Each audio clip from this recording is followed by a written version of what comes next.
वासुदेवाय। ओम नमो भगवते वासुदेवाय। ओम नमो भगवते वासुदेवाय। नारायणं नमस्कृत्यं नरं चैवं नरोत्तमं देवीं सरस्वतीं व्यासं ततो जयमुदीरयेत्। नष्टप्रायस्वभद्रेषु नित्यं भागवत सेवया भगवतीरुत्तम श्लोके भक्ति भवती निष्ठकी।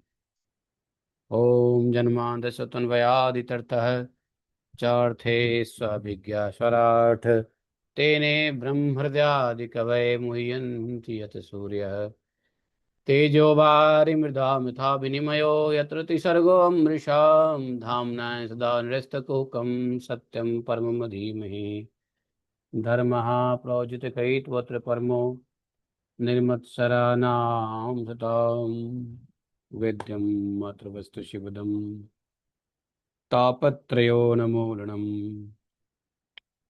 श्रीमद्भागवत महामुनि कृते किं वा परमेश्वरः सद्यो हृदवदत्त कृतभिः शुश्रूषि तत्क्षणात् निगम कल्पतरोर्गलितं फलं सुखमुखाद् द्रवितशयनं पिबत भागवतं रसमालयं मुरहौ रसिका भुवि भावुका। अहं सर्वस्य प्रभवो मत्तः सर्वं प्रवर्तते इति मत्वां भजन्ते मां बुधा भावा समन्विता मच्चित्ता मद्गतप्राणा बोधयन्तः परस्परं कथयस्य मां नित्यं तुष्यन्ति च रमन्ति च तेषां सततयुक्तानां भजतां प्रीतिपूर्वकं ददामि बुद्धियोगं तं येन मापुयान्ति ते तेषामेवानुकम्पार्थम् अहम् अज्ञानजं तमः नाशयातुं भावस्थो ज्ञानदीपेन भास्वता अहमेवाशमेवाग्रे नान्यत् सतसत्परं पश्चादमते तस्य एव शिष्येत स्वस्म्यहम् ऋतेऽर्थं यत् प्रतीयेत न प्रतीयेत चात्मनि तद्विद्यादात्मनो मायां यथा भाषो यथा तमः यथा महान्ति भूतानि भूतेषु चावचस्वनु प्रविष्ठान्यन्यप्रविष्टानि तथा तेषु न तेष्वहम् एतावदेव जिज्ञासं तत्त्वजिज्ञासुनात्मना अन्यव्यतिरेकाभ्यां यत्स्यात् सर्वत्र सर्वदा। हरे कृष्णा कृष्ण कृष्ण हरे हरे हरे राम राम राम हरे हरे। बोलिए ग्रंथराज श्रीमद् भागवत महापुराण की जय। श्रील व्यासदेव भगवान की जय। अनंत कोटि वैष्णव भक्त वृंद की जय। अनंत कोटि वैष्णव गुरु वृंद की जय। जय जय श्री राधे श्याम। हरे कृष्णा। तो आज तिथि तो एकादशी है लेकिन उपवास कल है। वैष्णवों के लिए उपवास कल है, तिथि एकादशी है। तो एकादशी तिथि श्रावण शुक्ल पक्ष विश्व कुंभ योग वणिजकरण विष्टिकरण भी है, रविवार दिन है। और ऋतु आज से शरद लग गया, क्या बात है। वर्षा ऋतु कल तक 22 अगस्त, आज से शरद ऋतु का शुरुआत हो गया है। ओहो क्या बात है, शरद ऋतु।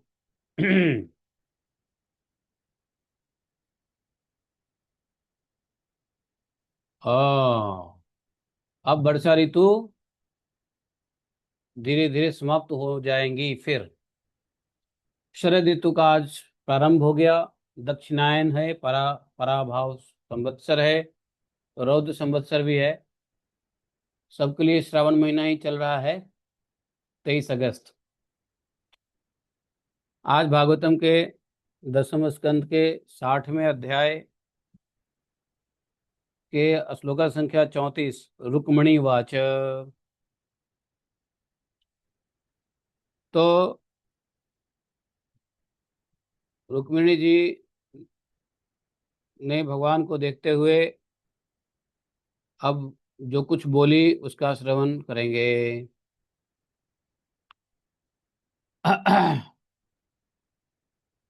नन्वेव मे तदरविन्दलोचनाः यद वै भवान् भगवतो असदृशे विभुम्नः कस्वे महिम्न्यभीरतो भगवांस्त्रधीशः क्वा अहं गुणप्रकृतिः अज्ञगृहीतपाद सत्यं भयादीव गुणेभ्यः उरुक्रमान्तः शेते समुद्र उपलम्भन आत्मा नित्यं कदिन्द्रिये गणकृतविग्रहस्त्वं ततसेवकैः नृपपदं विधुतं तमोऽन्धम् पद्मकरन्दजुषां मुनीनां वर्मात्मा वर्मा अस्फुटं निपशुभिः ननु दुर्विभाव्यम् यस्यादलौकिक विवेह हितमीश्वरस्य भुवंस्तवे हितं मथो अनुजे भवन्तः किंचनो किस निष्किंचनो ननु भवान् यतोऽस्ति किंचित यस्मै बलिं बलिभुजो अपि हरन्ति जाद्य न त्वां विनन्त श्रुतिपोऽन्त कामाढ्यतान्ध पृष्ठो भवान् बलिभुजामपि ते अपि तुभ्यम् ॐ अज्ञानतिमिरान्धस्य ज्ञानाञ्जनशलाखया चक्षुरुन्मीलितं येन तस्मै श्रीगुरवे नमः। श्रीचैतन्यमनोभीष्टं स्थापितं येन भूतले स्वयं रूप कदा मह्यं ददाति स्वपदान्तिकम् वन्देऽहं श्रीगुरोः श्रुतपदकमलं शीघ्रो न वैष्णवांश्च श्रूपं सागरजातं सागररघुनाथान्वितं तं सजीवं साद्वैतं सावधूतं परिजनसहितं श्रीकृष्णचैतन्यदेवं श्रीराधा कृष्णपादान् सगणललिता श्रीविशाखान्वितांश्च हे कृष्ण करुणा सिन्धो दीनबन्धु जगत्पते गोपेश गोपिकान्तं राधाकान्तं नमोऽस्तुते तप्त कांचन गौरांगी राधे वृंदावनेश्वरी वृषभानुसुते देवी प्रणमामि हरिप्रिये पाञ्चाकल्पतरुभ्यश्च कृपा सिन्धुभय एव च पतितानां पावनेभ्यो वैष्णवेभ्यो नमो नमः। जय श्री कृष्ण चैतन्य प्रभु नित्यानंदा श्री अद्वैत गदाधर श्रीवासादि गौर भक्तवृंद हरे कृष्ण कृष्ण कृष्ण हरे हरे हरे राम राम राम हरे हरे। तो रुक्मिणी जी ने भगवान से कहा, हे कमल नयन अरविंद लोचनाः, आपका यह कहना ठीक है। नत एवं एतत् अरविंद लोचनाः, कि ऐश्वर्य आदि समस्त गुणों से युक्त अनंत भगवान के अनुरूप मैं नहीं हूं। आपने कहा है कि अनंत भगवान के अनुरूप मैं नहीं हूँ, गुणों से युक्त नहीं हूँ, ऐश्वर्य आदि गुणों से युक्त नहीं हूँ। आपकी समानता मैं किसी प्रकार नहीं कर सकती। कहाँ तो अपनी अखंड महिमा में स्थित तीनों गुणों के स्वामी और ब्रह्मा आदि देवताओं से सेवित आप भगवान, और कहाँ तीनों गुण के अनुसार स्वभाव रखने वाली गुणमयी प्रकृति मैं, जिसकी सेवा कामनाओं के पीछे भटकने वाले अज्ञानी लोग ही करते हैं। तो यहाँ पे रुक्मिणी बोल रही है, और रुक्मिणी है कौन? लक्ष्मी जी ही है। तो रुक्मिणी यहाँ ये कह रही है कि आपने ठीक कहा है आपका कहना ठीक है। आप कहाँ अनंत भगवान, आप कहाँ आपका ऐश्वर्य आदि समस्त गुणों से युक्त अनंत भगवान के अनुरूप मैं तो नहीं हूं। मैं तो एक प्रकृति हूं, और प्रकृति तीनों गुण के साथ होती है, गुणमयी प्रकृति। मैं आपकी समानता किस प्रकार कर सकती हूँ? मैं आपकी समानता तो कर ही नहीं सकती। आप कहाँ अखंड महिमा में स्थित हैं। आप तीनों गुणों के स्वामी है। ब्रह्मा शंकर आदि देवताओं से आप सेवित हैं। आप भगवान हैं। आपका मेरा क्या कंपेयर, क्या तुलना। और मैं तो तीनों गुणों के अनुसार स्वभाव रखने वाली गुणमयी प्रकृति हूं, जिसकी सेवा कामनाओं के पीछे भटकने वाले अज्ञानी लोग ही होते हैं। तो कौन अज्ञानी होते हैं? किसको अज्ञानी बताया लक्ष्मी जी ने?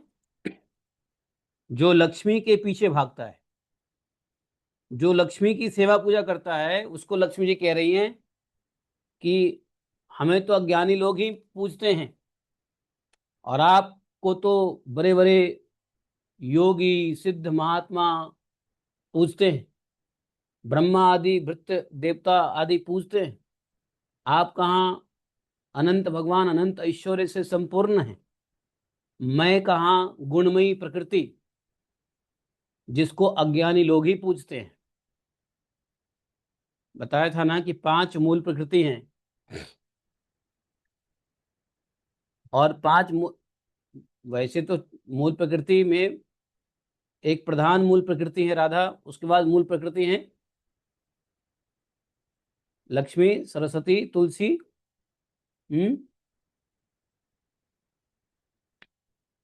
दुर्गा।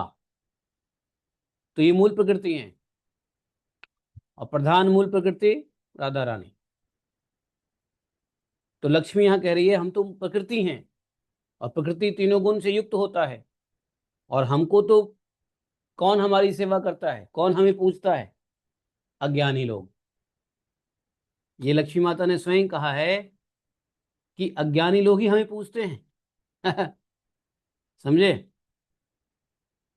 तो इस प्रकार से लक्ष्मी ने कहा, कहाँ आप कहाँ मैं, हमारी आपकी कहाँ तुलना हो सकती है? हो ही नहीं सकती है। ठीक है।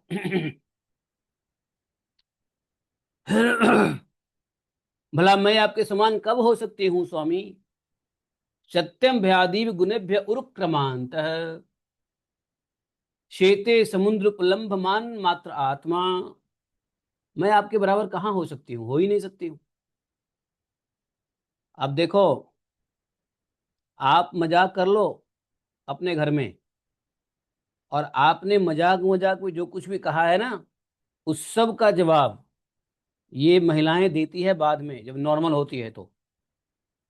आप लोगों ने अपनी गृहस्थी में ऐसा अनुभव किया होगा। भगवान की भी गृहस्थी मनुष्य की तरह ही चल रही है, कुछ डिफरेंट नहीं है। भगवान की गृहस्थी, भगवान भी वह सब कुछ कर रहे हैं जो साधारण नर करता है, साधारण नर गृहस्थ गृहमेधि करता है। तो आप, यदि आप आपकी पत्नी यदि क्रोधित हो गई हो, और आपने क्रोध दिलाने के लिए कुछ कह दिया है, ऐसी वचन कह दिया, तो जब क्रोध शांत होता है ना, तो हर एक बातों का जवाब आपको मिलेगा, मिलेगा तो पक्का। हम्म। आपने ऐसे बोल दिया। जब क्रोध शांत होता है ना, तो पीछे की सारी बातें वो आपको कहेंगी बाद में।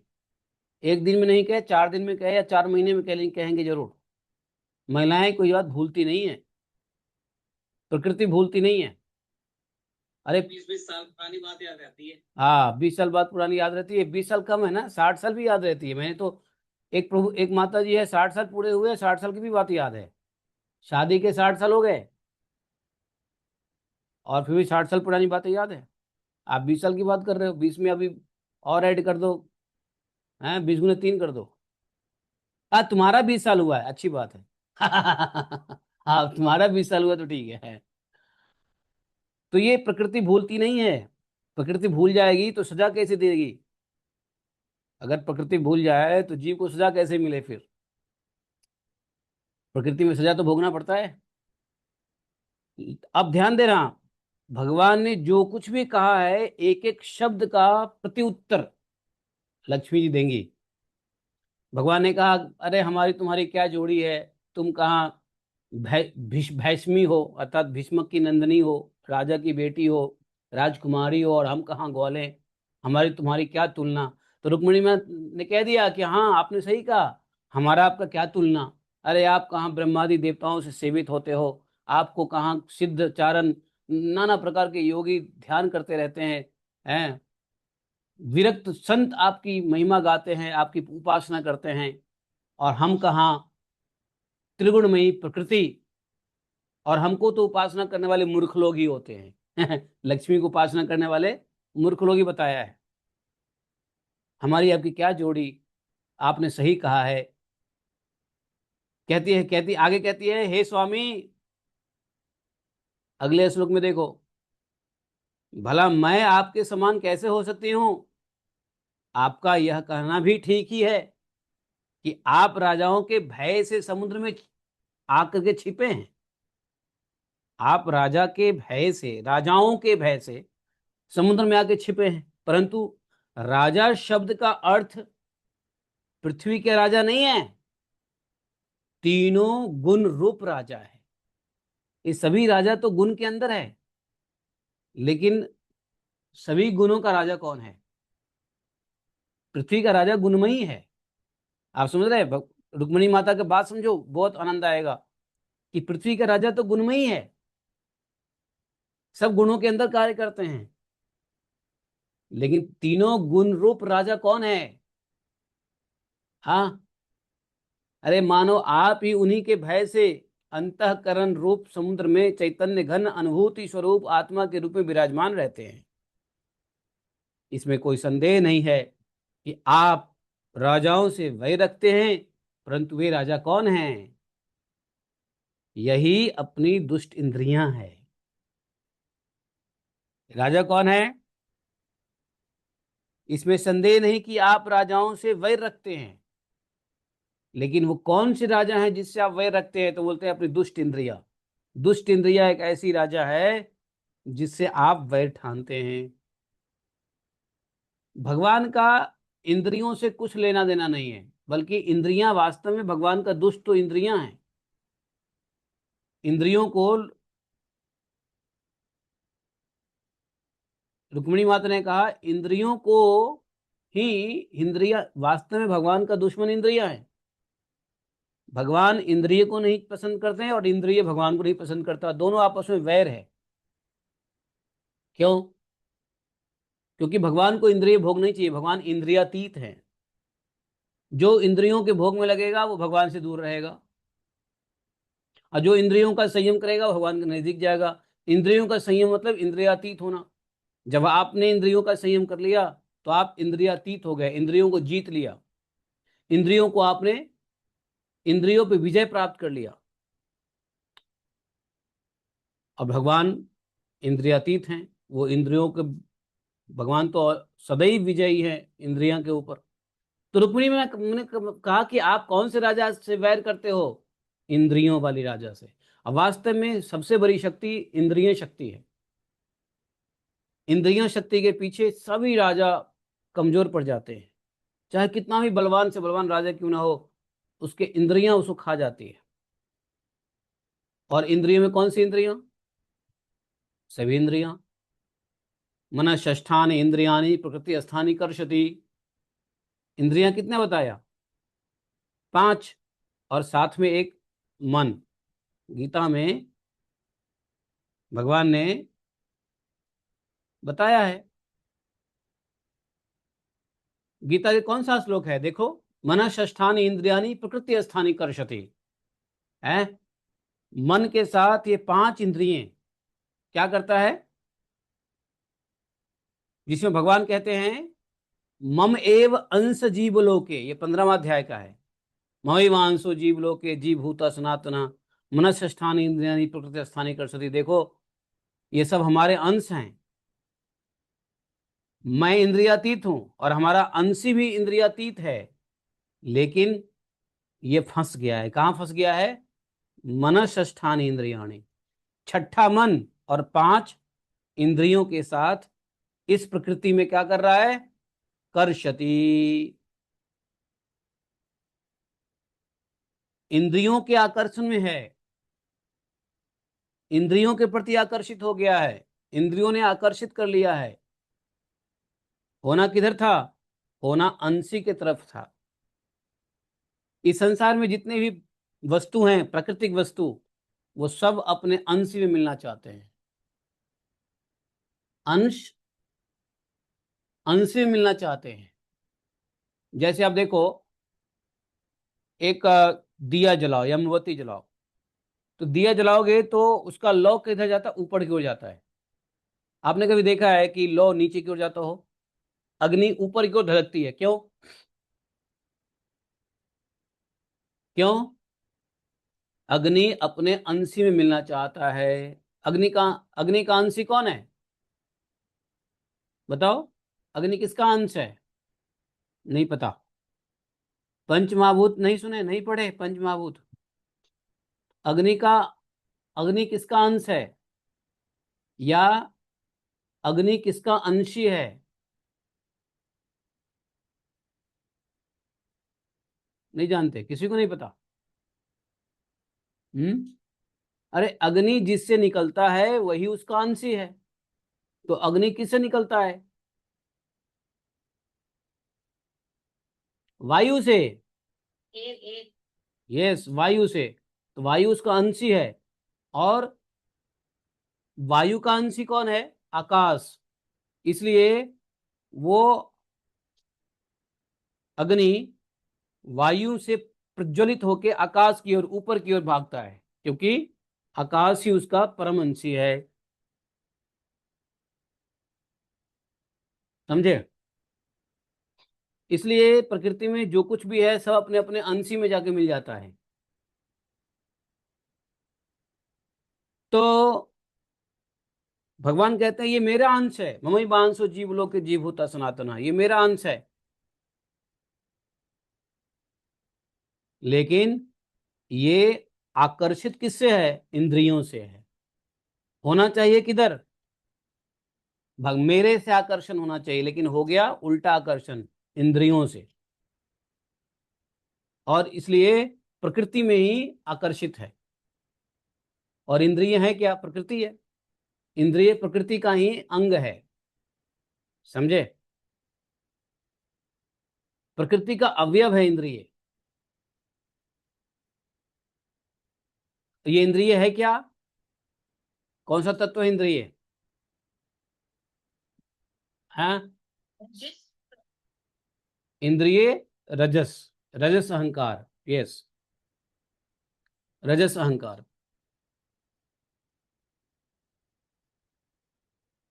और ये महत तत्व है। तो रजस अहंकार है इंद्रिय, लेकिन इसका जो अधिष्ठात्री देवता है वो है महत तत्व। है कि नहीं? तो भगवान ने कहा, तो ये रुक्मिणी मैया बोलती है कि देखिए, आप छुपते हैं। आपको वैर किस राजा से है? पृथ्वी के राजा से वैर नहीं है। अरे पृथ्वी पे कौन राजा पैदा हुआ है जो भगवान को हरा सकता है? कोई नहीं हरा सकता भगवान को। भगवान छुपते हैं तो एक ही अपने शत्रु से, वो है इंद्रिय। इंद्रियों से दूर भगवान रहते हैं। तो बोले इसमें कोई संदेह नहीं है कि आप राजाओं से वैर रखते हैं, लेकिन वह राजा कौन है? अपनी ही दुष्ट इंद्रिय राजा है। इनके तो आपका वैर है ही। हे प्रभु, आप राज सिंहासन से रहित हैं, यह भी ठीक ही है। आपको कोई राज सिंहासन नहीं है, आपको किसी राज्य का राजा नहीं अभिषिक्त किया गया है, तो ठीक है। क्योंकि अरे आपके चरणों की सेवा करने वालों ने भी राजा के पद को घोर अज्ञान अंधकार समझकर दूर से ही दुत्कार रखा है। जो आपकी सेवा करने वाले हैं वो तो राजा के पद को भी नहीं चाहते हैं।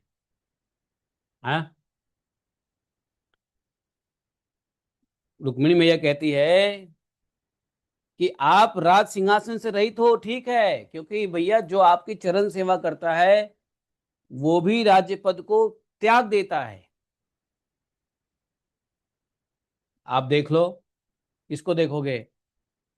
भगवान के बड़े बड़े भक्त देखोगे, क्या वो राजा बनना चाहते हैं?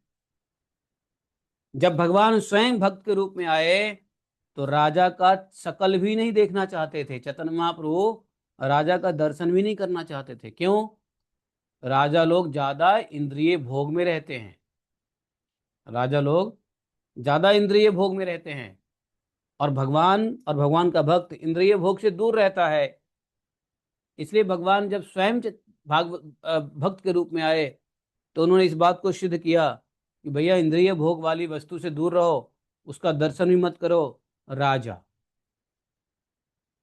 राजा का दर्शन चैतन्य महाप्रभु नहीं करते हैं, नहीं करना चाहते हैं। नहीं। आप आप शत्रुघ्न जी को देख लीजिए। वही शत्रुघ्न जी, उनको राज्य सिंहासन मिल रहा था, मिल गया था, लेकिन क्या शत्रुघ्न जी ने राज्य सिंहासन स्वीकार किया? नहीं किया। इसलिए जो भगवान के भक्त होते हैं वो किसी प्रकार के राज्य सिंहासन नहीं चाहते हैं, छोटी हो या बड़ी हो, क्योंकि वो दास भाव में रहते हैं।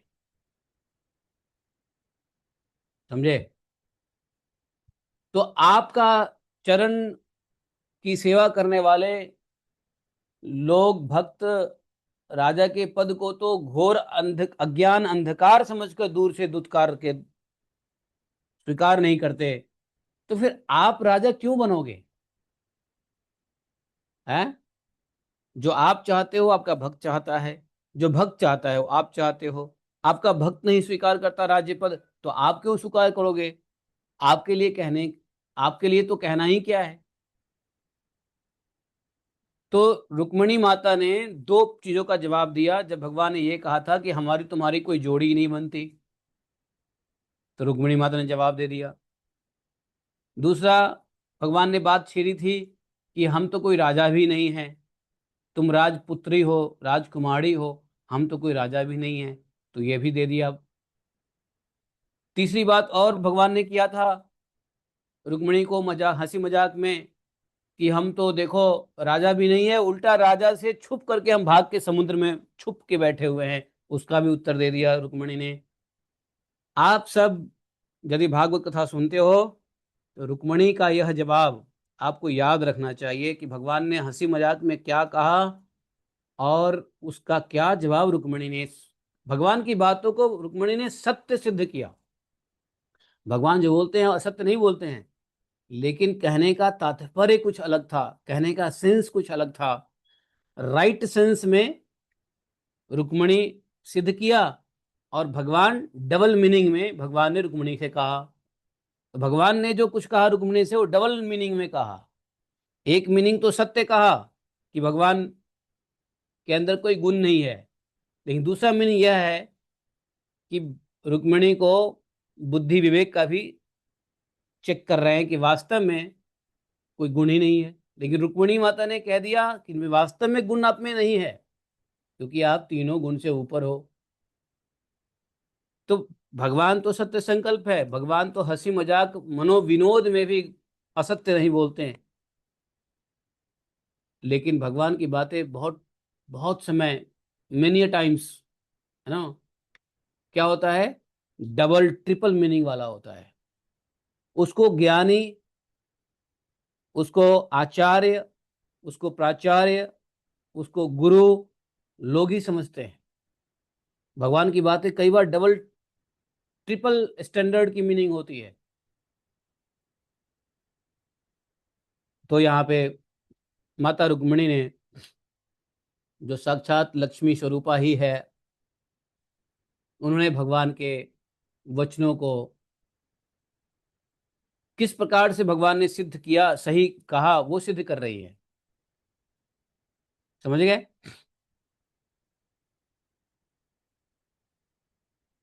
और आगे कही रुक्मिणी माता आप कहते हैं कि हमारा मार्ग स्पष्ट नहीं है, हम किस मार्ग के पथिक हैं। आपने कहा ना, आपने कहा कि हमारा मार्ग स्पष्ट नहीं है और हम लौकिक पुरुषों जैसा आचरण भी नहीं करते। यह बात भी निस्संदेह सत्य है, हे प्यारे श्री कृष्ण। यह बात निस्संदेह सत्य है। क्यों? कैसे सत्य है? बोले इसलिए सत्य है क्योंकि जो ऋषि मुनि आपके पाद पद्मों का मकरंद रस सेवन करते हैं, जो ऋषि मुनि आपके चरण पखाड़ते हैं, वंदना वंदना करते हैं, आपके चरणों का ही आश्रित हैं, उनका मार्ग भी तो स्पष्ट नहीं है। उसका भी मार्ग तो, उन ऋषि मुनियों का भी मार्ग स्पष्ट नहीं रहता है। और विषयों में उलझे हुए नर पशु, उसका तो भैया अनुमान भी नहीं लगा सकते। संसारी लोग, विषय में फंसे हुए नर पशु। देखो यहाँ पे एक बात ध्यान देने की वाली बात है, मैं आपको बता दूं, ध्यान से सुनना भागवतम को, बड़ी विचित्र बातें हैं। यहाँ पे नर पशु किसको कहा है? रुक्मिणी जी ने कहा कि जो व्यक्ति विषय में ही लगा हुआ है नर पशु है। जो भगवान का ध्यान नहीं करता, भगवान का भागवत धर्म में नहीं है, वो नर नर नहीं, नर पशु है। जो भागवत धर्म में नहीं है। और वैसे भी कहा है धर्मेण हीना पशु भी समाना। एक कोई श्लोक है जिसमें कहा है धर्मेण हीना पशु भी समाना। हाँ, आहार निद्रा भय मैथुनश्च, ऐसा है, भगवत गीता का है। शायद नहीं प्रभु। नहीं, या नहीं पता डिफरेंस। धर्मो हि तेषाम अधिको विशेषो धर्मेण हीना पशु भी समाना, ऐसा श्लोक है। आहार निद्रा भयमैथुनम च समान्नम एतत् पशुभिः नराणाम धर्मो हि तेषाम अधिको विशेषो धर्मेण हीना पशुभिः समाना। तो आहार निद्रा भय मैथुन तो पशु की तरह मनुष्य करे, और यदि वह धर्म का पालन न करे तो पशु ही है। और ऐसे पशुओं के नाथ कौन है? पशुपति नाथ। इसलिए भगवान शंकर को कहा गया पशुपति नाथ। क्यों? क्योंकि भगवान शंकर वैष्णव के नाथ नहीं हैं। जो भगवान कृष्ण नारायण विष्णु का उपासना करता है, उसके नाथ शंकर जी नहीं है, उसके तो गुरु भाई हैं। शंकर जी कहते हैं वैष्णवा नाम मम गुरु भ्राता। जो वैष्णव लोग हैं वो शंकर जी के गुरु भाई हैं। लेकिन जो वैष्णव नहीं है, अर्थात जो भागवत धर्म में नहीं है, पशु के समान है, उसके नाथ है पशुपति नाथ। वो लोग शिव जी को नाथ माने, लेकिन हमारे लिए तो महावैष्णव हैं, वैष्णवों के लिए महावैष्णव हैं। इसलिए उनको पशुपति नाथ कहा गया है। उसके कंट्रोलर हैं शिव जी। जो भागवत धर्म में नहीं है उसके कंट्रोलर शिव जी हैं। और जब शिव जी की कृपा होती है, मान लो कोई व्यक्ति, कोई पशु शिव जी को प्रसन्न कर रहा है पूजा से, पाठ से, नमामि शमशान निर्वाण रूपम विभुम व्याकुम सर्ववेद स्वरूपम नियम निर्गुणम निर्विकल्पम निरेहम तिलो है। अभी देखो श्रावण महीना चल रहा है, पशु लोग खूब जल चढ़ाएंगे हैं। जब शिव जी किसी एक पशु के ऊपर कृपा करते हैं तो उसको भक्ति में ले आते हैं, अर्थात उसको अपना गुरु भाई बना लेते हैं। इसलिए शिव जी को पशुपति नाथ कहा है, पशुपति नाथ। और जब एक बार आप वैष्णव बन जाते हो तो आपके गुरु भाई बन जाते हैं, वो आपके सीनियर, आपके गुरु बन जाते हैं शिव जी। तो यहां पर रुक्मिणी माता ने क्या कहा? पशु भी, पशु भी क्या, नर पशु है कि नहीं? इसलिए भागवत धर्म में जो नहीं है वो सब पशु है, और वो पशु के नाथ है शिव जी। शिव जी को प्रसन्न करें तो शिव जी की कृपा से फिर उसको वैष्णवता प्राप्त हो सकती है। और इस संसार में कोई भी जीव ऐसा नहीं है जो शिव जी के कृपा के बिना भक्ति में आया हो। ऐसा हो ही नहीं सकता है, शिव जी की कृपा बिना भक्ति में आया हो। शिव जी की कृपा अवश्य होती है। पहले हर व्यक्ति जब संसार में पैदा होता है तो नर पशु ही होता है। एक बच्चा पैदा होता है तो नर पशु होता है, पशु की तरह होता है। वो ज्ञान नहीं होता है, वो बड़ा होता है, ज्ञान मिलता है कि नहीं। अब ज्ञान दो प्रकार का है, एक भागवत ज्ञान, दूसरा संसारिक कर्मकांड का ज्ञान। तो कर्मकांड के ज्ञान तक को पशु ही कहा है, और भागवत ज्ञान को ही ज्ञान माना है। और ये कृपा होती है किसी भी जीव पे जब पशुपतिनाथ पशु पे कृपा करते हैं। पशु मतलब जीव। कौन जीव? जो भगवत शरणागत नहीं है, जो कृष्ण नारायण विष्णु नरसिंह के शरणागत नहीं है, या जो किसी वैष्णव गुरु के शरणागत नहीं है, उसको पशु कहा गया है। बोलो पशुपतिनाथ भगवान भोलेनाथ शिव शंकर पार्वती पतये नमो नमः। हैं,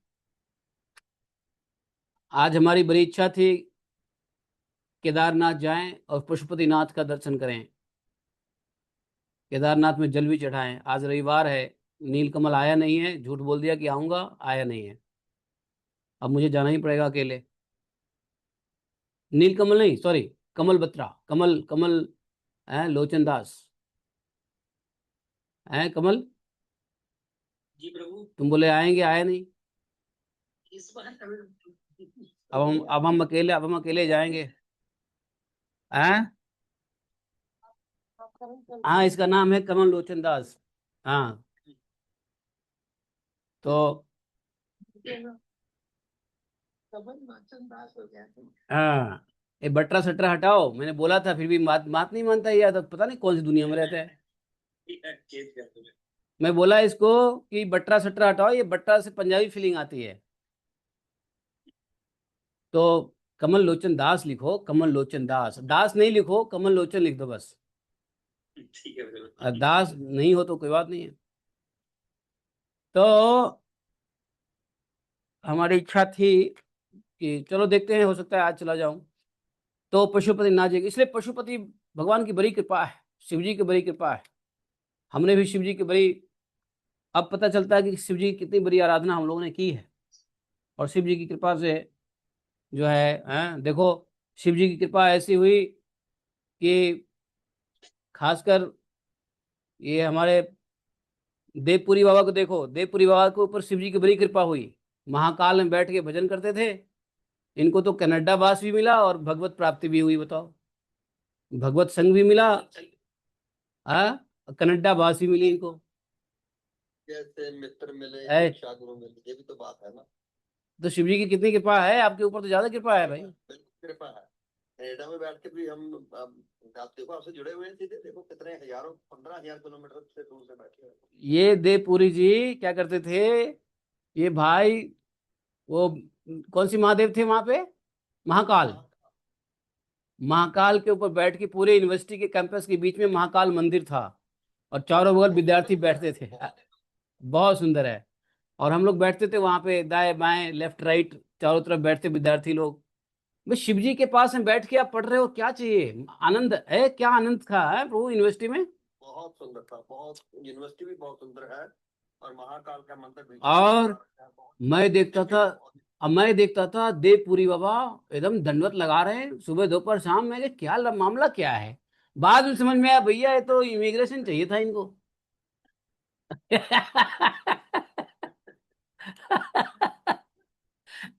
ओ भाई, भगवान शिव जी सब पे कृपा करते हैं, और ऐसी कृपा भाई सबको प्राप्त हो शिव जी की। तो भूतनाथ है शिव जी, समझे। तो रुक्मिणी, अब आपको समझ में आई मैंने क्यों कहा था रुक्मिणी जो जवाब दिया उसको कल समझेंगे आराम से, क्योंकि रुक्मिणी का जवाब भैया भगवान ने जितना सीरियसली मजाक नहीं किया, उससे ज्यादा सीरियसली रुक्मिणी माता जवाब दे रही है। हाँ? तो बोले कि विषय में उलझे हुए नर पशु तो उसका अनुमान भी नहीं लगा सकते। और हे अनंत, आपके मार्ग पर चलने वाले आपके भक्तों की सभी चेष्टाएं प्रायः अलौकिक ही होती है। तब समस्त शक्तियों और ऐश्वर्यों के आश्रय आपकी चेष्टा अलौकिक हो, इसमें तो कहना ही क्या है। तो माता ने कहा कि देखिए, आप कहते हैं ना मेरा कोई मार्ग ही नहीं है, तो ठीक बात है। आपका मार्ग होएगा भी कैसे? भाई, आपके भक्तों का भी कोई मार्ग नहीं होता। आप कोई भक्त से पूछो, आप गोलोक धाम जाना चाहते हो? भक्त कहेगा नहीं मालूम। आप वैकुंठ जाना चाहते हो? भक्त कहेगा मुझे नहीं मालूम। आप स्वर्ग जाना चाहते हो? नहीं नहीं नहीं। आप ब्राह्मण हो? भक्त नहीं नहीं, मैं ब्राह्मण नहीं हूँ। आप क्षत्रिय हो? या न क्षत्रिय भी नहीं हूँ। आप धन क्या हो? आप धनवान हो? नहीं, धनवान भी नहीं हूँ। जो कुछ बोलोगे भक्त कहेगा नहीं नहीं, मैं वो हूं ही नहीं। चैतन्य महाप्रभु इस बात के एग्जाम्पल हैं। चैतन्य महाप्रभु ने कहा कि मैं न ब्राह्मण हूं, न क्षत्रिय हूं, न वैश्य हूं, न शूद्र हूं। मेरा कोई मार्ग नहीं है, क्योंकि सभी मार्गों से ऊपर हैं भगवान के भक्त। और भगवान सभी मार्गों के प्रणेता है, भगवान सभी मार्गों के प्रोड्यूसर है, भगवान सभी मार्गों के स्पॉन्सर है, भगवान सभी मार्गों के क्या है? उद्गाता है, मैन्युफैक्चरर है भगवान सभी मार्गों के। लेकिन भगवान का कोई मार्ग नहीं है। कोई नहीं कह सकता भगवान ब्राह्मण है, भगवान क्षत्रिय है, भगवान शूद्र है, भगवान बनिया है, भगवान कुछ। कोई मार्ग नहीं है, कोई मार्ग नहीं है। न भगवान ब्रह्मचारी है, न भगवान सन्यासी है, न भगवान गृहस्थ है, न भगवान वानप्रस्थ है। कोई मार्ग नहीं है। भगवान ने जीवों के लिए चार मार्ग बनाया है, चार वर्ण आश्रम मार्ग बनाया है। लेकिन भगवान के भक्त, चाहे वो चंडाल में पैदा हो जाए, चाहे वो ब्राह्मण में पैदा हो जाए, उनका कोई मार्ग नहीं है। उनके लिए कोई वर्णाश्रम धर्म की आवश्यकता नहीं है। रैदास को देख लो, संत कबीर तुकाराम जी को देख लो। एक बार कोई भगवान के भक्ति में आ जाता है तो उसका कोई मार्ग नहीं रह जाता है। समझे? लेकिन भक्ति में आना, कैसा आना? हम जैसे नहीं। हम लोग तो भक्ति में, हम तो भक्ति में है भी नहीं। तो हम जैसों का मार्ग तो है कि पता चलता मैं ये हूं, मैं वो हूं, मैं वो हूं। जो अपने को समझता है मैं ये हूं, मैं वो हूं, उसका समझो मार्ग है। तो भगवान ने कहा था कि मेरा तो कोई मार्ग ही नहीं है। तो रुक्मिणी मैया ने कहा कि हाँ, आपने सही कहा, आपका मार्ग है ही नहीं। अरे भाई, जो ऋषि मुनि आपके पाद पद्मों के मकरंद का रस सेवन करते हैं, जो आपके रसिक हैं, उनका मार्ग नहीं होता है। उसका एक ही मार्ग होता है, क्या? भगवान का एक ही मार्ग है, भक्तों का भजन करना। और भक्त का एक ही मार्ग है, भगवान का भजन करना। भक्त और भगवान के बीच में, भक्त और भगवान का कोई मार्ग स्पष्ट नहीं होता है, अस्पष्ट होता है। क्योंकि भगवान सिर्फ भक्त को देखते हैं, और भक्त सिर्फ भगवान को देखते हैं। उसके अलावा कोई मार्ग नहीं देखते।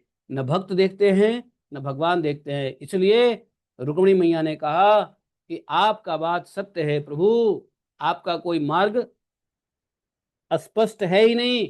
आपके भक्तों का भी कोई मार्ग स्पष्ट नहीं है, हैं? क्योंकि भक्त को भगवान के अलावा कुछ नहीं दिखता, और भगवान को भक्त के अलावा कुछ नहीं दिखता। भगवान में भक्त होते हैं, और भक्त में भगवान होते हैं। भगवान ने तो कई जगह इस बात को कहा है। भैया, मैं कहीं नहीं रहता हूं, जहां भक्त मेरा भजन करता है मैं उसके हृदय में रहता हूं। ना हम तिष्ठामि वैकुंठ। नारद को कहा था भगवान ने, नारद मुनि को कहा था भगवान ने कि नारद जी, मैं न वैकुंठ में हूँ, न मैं स्वर्ग में हूं, न मैं यहां हूं, न मैं वहां हूं। हैं? ना अहम वसामि वैकुंठे योगी नाम हृदय न च, योगियों के भी हृदय में नहीं हूं। न मैं वैकुंठ में हूं, न मैं योगियों के हृदय में हूं। नारद में हूं कहाँ? मद भक्ता यत्र गायन्ति, जहां पर मेरा भक्त मेरी गायन करते हैं, तत्र तिष्ठामि नारद, मैं वहां पे रहता हूं नारद जी। कितना बढ़िया बात बताया। तो इसलिए भगवत गीता के वो कौन सा चैप्टर है, यो मद भक्त समे प्रिय, ऐसा भगवान ने कहा है ना, 12वें अध्याय में देखो। तो और 18वें अध्याय में भी भगवान ने कहा है, क्या कहा है? भक्त्या माम अभिजानाति यावतश्चास्मि तत्वतः, ततो माम तत्वतो ज्ञात्वा विशते तदंतरम। तो भगवान भक्त के अलावा कुछ नहीं जानते, और भक्त भगवान के अलावा कुछ नहीं जानते, इसलिए उनका कोई मार्ग होता ही नहीं है, कोई लक्ष्य नहीं है। मार्ग मतलब लक्ष्य, कोई लक्ष्य नहीं है। तो ये बहुत बढ़िया से रुक्मिणी जी भगवान की बातों को एज इट इज, जो सत्य संकल्प भगवान के मुताबिक व्याख्या कर रही हैं। सुनो अगला श्लोक क्या कह रही हैं। हे स्वामी, आपने अपनों को अकिंचन बतलाया है, बतलाया है, आपने बोला है ना, आपने बोला है ना कि आप अकिंचन हो, परंतु आपकी अकिंचनता दरिद्रता नहीं है। भगवान ने रुक्मिणी को कहा था कि मैं तो अकिंचन हूं। अकिंचन मतलब मैं गरीब हूं, मेरे पास धन नहीं है, तुम तो राजा की पुत्री हो, और हम कहाँ भिखारी हैं, जंगली हैं, वनवासी हैं, हमने कभी तो उतना धन भी नहीं देखा, न राजमहल देखा। जबकि ये सारी बात भव्य महल में कर रहे हैं, और कह रहे हैं मैं अकिंचन हूं। है? तो रुक्मिणी माता ने जवाब दिया क्या? आपने कहा कि मैं अकिंचन हूं, आपकी अकिंचनता का मतलब दरिद्रता नहीं है, आप गरीब हो ऐसा बात नहीं है, बट आपके अकिंचन का अर्थ यह है कि आपके अतिरिक्त और कोई वस्तु न होने के कारण आप ही सब कुछ है। आपके अतिरिक्त कोई वस्तु है ही नहीं, आप अपने आप में सब कुछ हैं, आपके पास रखने के लिए कुछ नहीं है। परंतु जिन ब्रह्मा आदि देवताओं की पूजा सब लोग करते हैं, भेंट देते हैं, वे लोग आपकी पूजा करते रहते हैं। आप उनके प्यारे हैं और आपके वे प्यारे हैं। आपका यह कहना भी सर्वथा उचित है कि धनाढ्य लोग मेरा भजन नहीं करते। भगवान ने कहा था ना, अरे हम तो अकिंचन हैं, गरीब हैं, इसलिए धनाढ्य लोग हमारा भजन नहीं करते। तो माता ने कह दिया ना, अरे धनाढ्य लोग तो बेवकूफ है जो हमारी भजन करते हैं। किसकी? प्रकृति की, लक्ष्मी की। तो धनाढ्य लोग तो बेवकूफ है जो हमारी भजन करते हैं। आप सही कह रहे हो कि आपका भजन धनाढ्य लोग नहीं करते हैं। है? तो आपकी अकिंचनता का मतलब ये नहीं है कि आप, अकिंचन किसको कहते हैं? जो व्यक्ति अपने पास कुछ नहीं रखता हो उसको अकिंचन कहते हैं। अब भगवान ने ही सब कुछ बनाया है, सब कुछ भगवान में ही है, तो उनको रखने की क्या जरूरत है? है? भगवान के बनाए हुए चीजों में को ही मनुष्य पूजता है। मान लो, सुनो, जैसे आपका शरीर है, अब आपके शरीर को, आपके शरीर में कोई पैर को पूजे, कोई पैर को धोए, भाई पैर अगर दबाया तो आप ही की सेवा हुई ना। आप कहोगे नहीं नहीं, तुमने मेरी कोई सेवा नहीं की, तुमने मेरी पैर की सेवा की। अरे पैर तो आप ही का है। कोई आपका हाथ दबाएगा, आप कहोगे नहीं नहीं, तुमने मेरी सेवा नहीं की, तुमने मेरी हाथ की सेवा की। हाथ किसका है? तुम्हारा ही है। आपकी किसी ने पेट पीठ दबा दी, आप कहोगे नहीं नहीं नहीं नहीं नहीं, पीठ मेरी नहीं है। ऐसा नहीं है, पीठ आपकी है। तो किसी भी अंग की सेवा कर दिया तो भगवान की सेवा हो गई ना। तो सभी देवता लोग भगवान के ही तो अंग में है। देवाह नारायण अंगजाह, ब्रह्मा शिव रुद्र वरुण इत्यादि जितनी देवताएं हैं, वो सब भगवान के ही अंगों में, भगवान में ही समाये समाये हुए हैं। कोई भगवान का हाथ का काम कर रहा है, कोई भगवान के पैर का काम कर रहा है, कोई भगवान के पेट का काम कर रहा है, कोई भगवान के मुंह का काम कर रहा है, कोई भगवान के आंख का काम कर रहा है। तो यदि जीव किसी देवता की उपासना करता है तो आप ही की उपासना करता है ना, इनडायरेक्टली। भगवान ने कहा भी है, भगवान ने गीता में कहा भी है कि जो अन्य अन्य देवताओं की पूजा करता है वो वास्तव में मेरी ही पूजा करता है। हैं, भगवान ने कहा ना। कौन सा श्लोक में कहा है? ते अपि माम यज्ञन्ते अविधि पूर्वकम। देखो, 9वें अध्याय में भगवान ने इस बात को कहा है। 9:23, ए अपि अन्य देवता भक्ता यजन्ते श्रद्धयान्विताः ते अपि मामेव कौन्तेय यजन्ति अविधि पूर्वकम।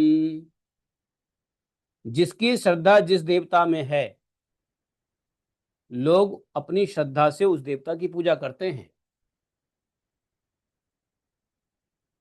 वो मेरा ही पूजा करते हैं, लेकिन अविधि पूर्वकम। अविधि पूर्वक कैसे?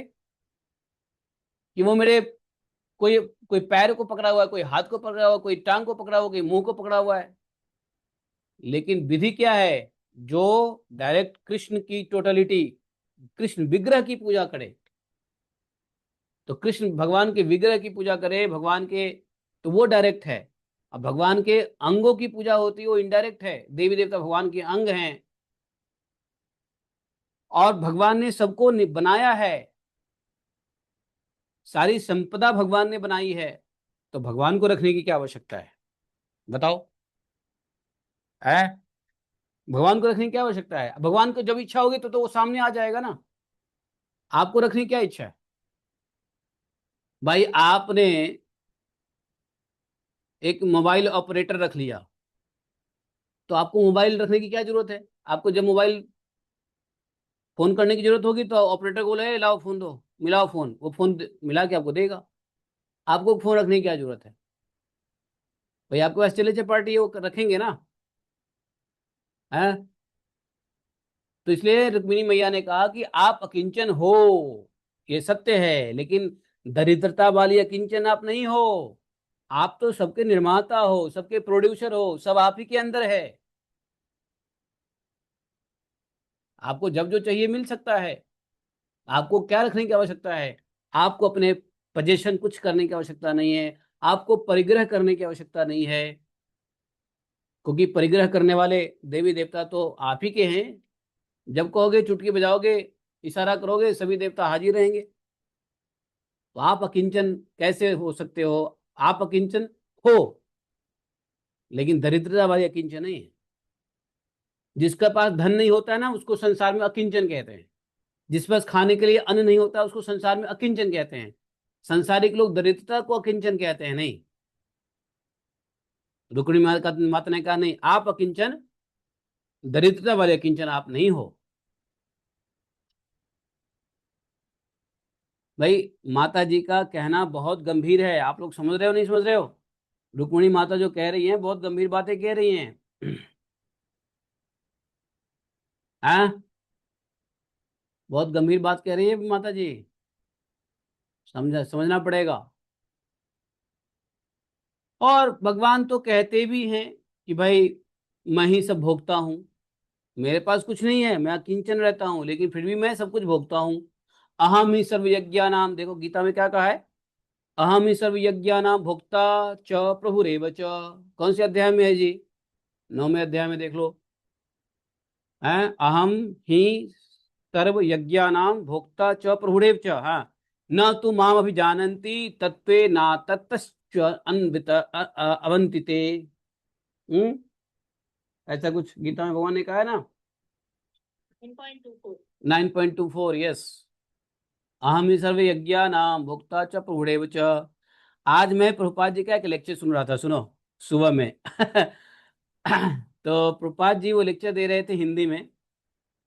तो प्रभुपाद जी को कुछ संस्कृत के श्लोक बोलने थे, गीता के श्लोक बोलने थे। तो प्रभुपाद जी ने श्लोक के एक दो शब्द बोले, और उसके बाद के शब्द प्रभुपाद जी को याद नहीं रहा होगा। तो प्रभुपाद जी ने कहा अपने शिष्यों को, फाइंड आउट द वर्सेस। जो अंग्रेज शिष्य थे, बोले कि फाइंड आउट द वर्सेस। अब वो अंग्रेज शिष्य लोग ढूंढ ही नहीं पाए। प्रभुपाद जी ने लेक्चर देना शुरू करते रहे। बाद में मिला होगा, नहीं मिला होगा, लेकिन जब तक लेक्चर मैंने सुना तब तक तो नहीं मिला था श्लोक। तो जमाना था। आज प्रभुपाद जी, आज देखो क्या जमाना आ गया। एक श्लोक बोलो नहीं कि फटाक से गूगल और चैट जीपीटी और जेमिनी और एलेक्सा फटाफट आपको दे देगा। तो मैं सोच रहा था कि प्रभुपाद जी जब होते और आज टेक्नोलॉजी होती तो शिष्य को भी कितना आसान हो गया होता, है कि नहीं। थोड़ा देर प्रभुपाद जी रुके, 1-2 मिनट रुके, वर्ष का इंतजार किए, लेकिन वर्ष नहीं मिला तो प्रभुपाद जी फिर आगे कंटिन्यू करने लगे। वहां पे प्रभुपाद जी एक वर्ष बोलना चाहते थे। हाँ। Find out the verse. सीधा बोला Prabhupada ji, find out the verse, which verse is this. और मैं सुन रहा हूँ किताब पलटने की आवाज आ रही है। पेज पेज पलटने की आवाज आ रही है। तो आप लोग बड़े भाग्यवान हो, ऐसे एज में जी रहे हो जिस एज में टेक्नोलॉजी से आप ये सब फटाफट निकाल सकते हो। कितना सुंदर जमाना आ गया है। इसका प्रयोग आप हम लोग ले सकते हैं भागवतम में, गीता में, है ना। टेक्नोलॉजी से आप बहुत कुछ सीख सकते हो, बहुत कुछ करवा सकते हो। It is a great assistant. Prabhupada ji के पास चेला चपाटी थे तो प्रभुपाद जी ने कहा फाइंड आउट द वर्स। अब अपने पास चेला चपाटी नहीं है तो चेला चपाटी बना लो अपने चैट जीपीटी को या गूगल को, आपके लिए काम कर देगा। क्यों कमल? प्रभु जी ये भी तो है, टेक्नोलॉजी से राधा कुंड से कथा सुनी जा रही है। हाँ, तो टेक्नोलॉजी से राधा कुंड से कथा सुनी जा रही है। इसलिए ये सभी प्राकृतिक चीजें है तो नुकसानदेह, लेकिन उसको भी यदि भगवत सेवा में यूज कर लो तो वो भी बेचारा डीमोन से थोड़ा सा सत्पात्र बन जाए। ये टेक्नोलॉजी है तो डीमन, लेकिन इसको भी यदि भगवत टच मिल जाए तो ये भी अपने अपने भाग्य को धन्यवाद ही करेगा, अपने भाग्य को, टेक्नोलॉजी, है कि नहीं। तो इसलिए आगे कौन सा टेक्नोलॉजी आएगा या नहीं आएगा भगवान जाने, लेकिन जब जो टेक्नोलॉजी है तब उसका भरपूर यूज करके भागवत सेवा में लगा लो, बढ़िया है। तो बहुत सारे श्लोक नहीं मिलते हैं तो आप गूगल पे टाइप कर दोगे, गूगल अपने आप दे देता है कि नहीं। तो जबरदस्त है मामला। तो यहाँ पर वही भगवान को जवाब दिया रुक्मिणी माता ने। ठीक है। तो बोली कि आपका कहना भी सर्वथा उचित है कि धनाढ्य लोग मेरा भजन नहीं करते हैं। जो लोग आपकी धनाढ्यता के अभिमान से अंधे हो रहे हैं, जो लोग अपनी धनाढ्य, मैं अमीर हूं, अपने धन के अभिमान से जो लोग अंधे हो रहे हैं और जो इंद्रियों को तृप्त करने में ही लगे हैं, वे न तो आपका भजन सेवन करते हैं और न तो यह जानते हैं कि आप मृत्यु के रूप में उसके सर पे सवार हो। देखा, रुक्मिणी माता ने कहा कि वास्तव में धनाढ्य लोग आपका भजन नहीं करते हैं, बल्कि जो धनाढ्य हैं, जो धन के अभिमान में रहते हैं, जो धनाढ्य हैं और धन के अभिमान में रहते हैं, वो आपका भजन नहीं करते। ऐसे अज्ञानियों को यह पता नहीं है कि आप जो है मृत्यु के रूप में आप ही उसके सर पे नाच रहे हो। तो देखो, भगवान तो सबके ऊपर हैं। भक्ति करोगे तो भगवान के हाथ सर पे रहेगा, और भक्ति नहीं करेंगे तो भगवान का काल रूपी रूप सर पे रहेगा। अब भगवान के कर कमल सर पे रखना है या भगवान का काल रूप सर पे रखना है, वो डिपेंड करता है हमारे ऊपर कि हमें क्या करना है। ठीक है। रुक्मिणी माता ने कहा, जगत के में जीवों के लिए जितने भी वांछनीय पदार्थ हैं, जगत में जीवों के लिए जितने भी वांछनीय पदार्थ हैं, क्या? धर्म, अर्थ, काम, मोक्ष, और उन सब के रूप में आप ही प्रकट हैं। आप समस्त वृत्तियों, प्रवृत्तियों, साधनों, सिद्धियों और साध्यों के फलस्वरूप हैं। भाई, कुछ भी किया जाए भगवान के लिए की जाए, कोई साधना की जाए भगवान के लिए की जाए, कोई सिद्धि प्राप्त की जाए भगवान, और कोई साध्य भी हो तो उसका भी फलस्वरूप आप ही भगवान ही हैं। तो विचारशील पुरुष आपको प्राप्त करने के लिए सब कुछ छोड़ देते हैं, है कि नहीं। आपको प्राप्त करने के लिए जो जीव की वांछनीय पदार्थ है, धर्म अर्थ काम मोक्ष, सब छोड़ देते हैं, मोक्ष भी छोड़ देते हैं, काम भी, अर्थ भी, धर्म भी। धर्म कौन सा? सांसारिक धर्म, लौकिक धर्म, पारलौकिक धर्म, वो भी छोड़ देते हैं। लौकिक पारलौकिक सारे धर्म छोड़ देते हैं, अर्थ छोड़ देते हैं, काम छोड़ देते हैं, मोक्ष छोड़ देते हैं। किस लिए? आपको प्राप्त करने के लिए। कौन? जो इंटेलिजेंट लोग हैं, विचारशील पुरुष है। हे भगवान, उन्हीं विवेकी पुरुषों का आपके साथ संबंध होना चाहिए। जो लोग स्त्री पुरुष के सहवास से प्राप्त होने वाले सुख या दुख के वशीभूत हैं, वे कदापि आपका संबंध प्राप्त करने के योग्य नहीं है। लक्ष्मी जी कह रही हैं कि स्त्री पुरुष के संग में जो सुख दुख ढूंढता है, वह आपसे संबंध प्राप्त करने के योग्य नहीं है। स्त्री नहीं है तो दुखी हो गए, स्त्री है तो सुख की महसूस कर रहे हैं, स्त्री भोग से, स्त्री संग से। अब देखो कितने ब्रह्मचारी है जिनको शादी नहीं हुई है, वो कहते हैं अरे भगवान, हम ही मिले थे, हैं, स्त्री सुख प्राप्त नहीं है, हैं, जीना भी क्या जीना है, गृहस्थी रहते तो ज्यादा अच्छा था, है। तो जो स्त्री सुख और दुख, स्त्री के न होने से दुख समझता है और स्त्री के होने से सुख समझता है, ऐसा व्यक्ति कभी भी नहीं प्राप्त कर सकते आपको। इसलिए जिसको स्त्री नहीं मिली है भाग्य से, वो भी भगवान का भजन में संतुष्ट रहे, और जिसको भाग्य से दुर्भाग्य से स्त्री मिली है, वो भी भगवान के भजन में सुखी रहे। मैं दो बातें कही, जिसको स्त्री नहीं मिली है भाग्य और सौभाग्य से, तो वो भी भगवान का भजन करता रहे, और जिसको भाग्य से दुर्भाग्य से स्त्री मिल गई है, आप समझ रहे हैं, दो बात है।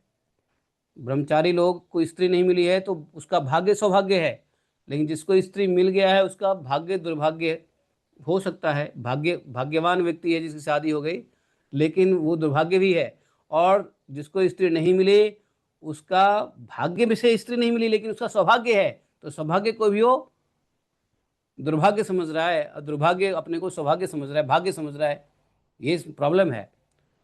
तो इसमें सुख ढूंढने वाले को ये सब नहीं मिलने वाला, आप नहीं मिल सकते हो। इसलिए बोला कि अगर अपने ही कर्मों के वश से, अपने ही कर्मों के फल से जो कुछ मिल गया जो नहीं मिला, हर अवस्था में जो आपका भजन करे, हर अवस्था में जो आपका है, बिना किसी धर्म अर्थ का मोक्ष के, बिना प्रवृत्ति सिद्धि साधन सभी, तो विचारवान पुरुष क्या करता है? इस सब को छोड़ देता है। अच्छा, कुछ चीजों को शरीर से नहीं छोड़ सकते तो मन से छोड़ दो। जैसे अब यहाँ पे मान लो किसी की शादी हो गई, आप गृहस्थ में आ गए, स्त्री आ गई, तो आप शरीर से नहीं छोड़ सकते स्त्री को, घर में रखना मजबूरी है, अपने जिम्मेदारी भी है, और जिम्मेदारी का पालन करना भी चाहिए, लेकिन मन से तो छोड़ सकते हो। मन से भगवान में लग जाओ, मेन तो मन है।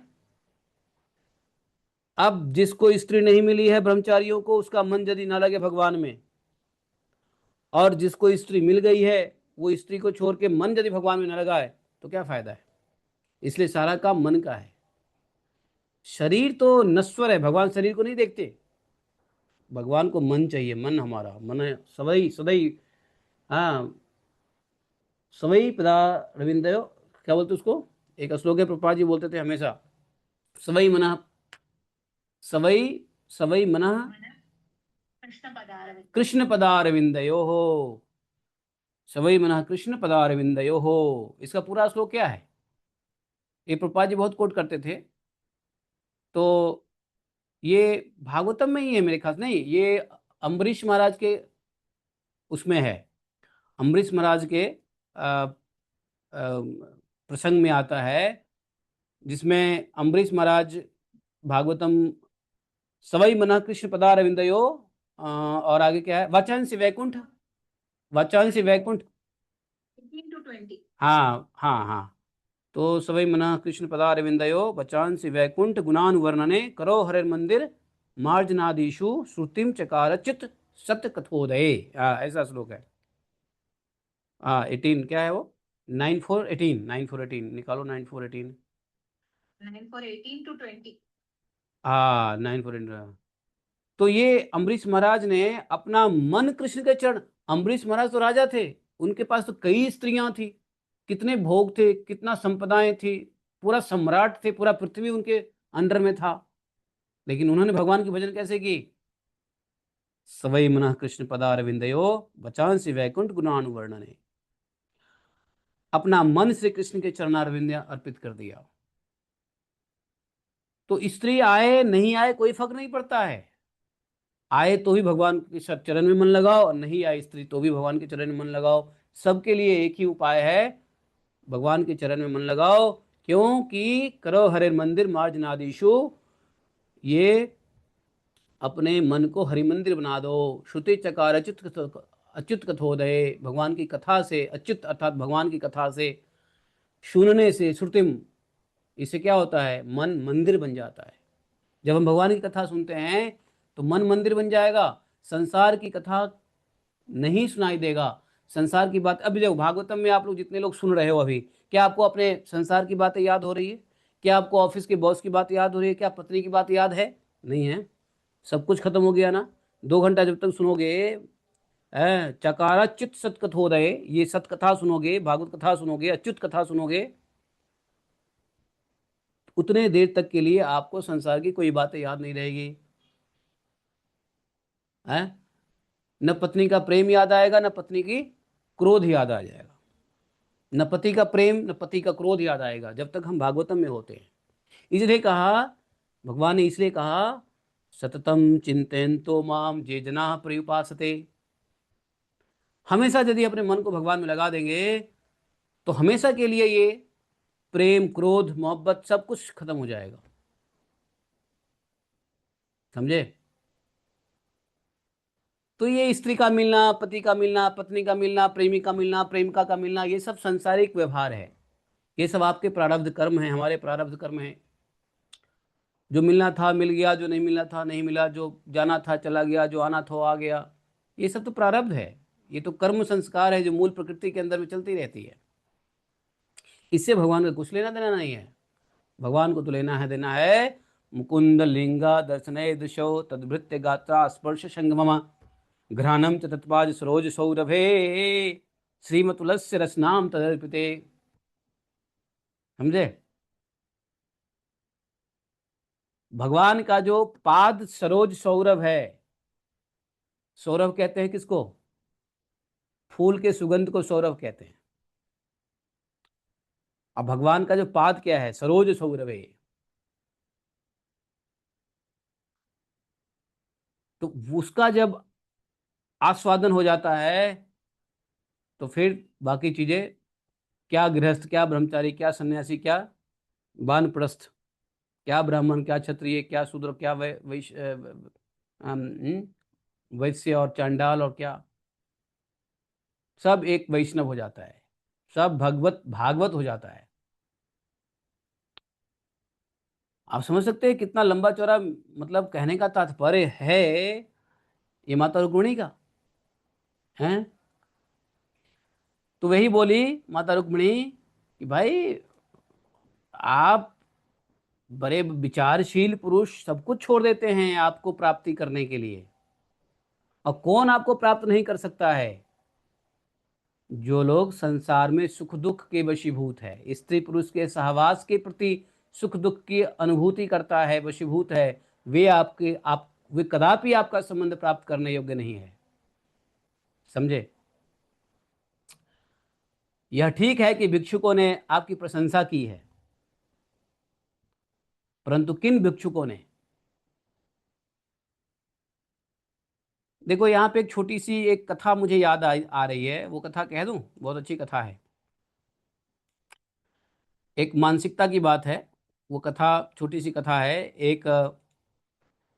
एक भक्त थी, और वो भक्तमाल में कथा है या किसी से मैंने सुना है। तो वो भक्त क्या कर रही है?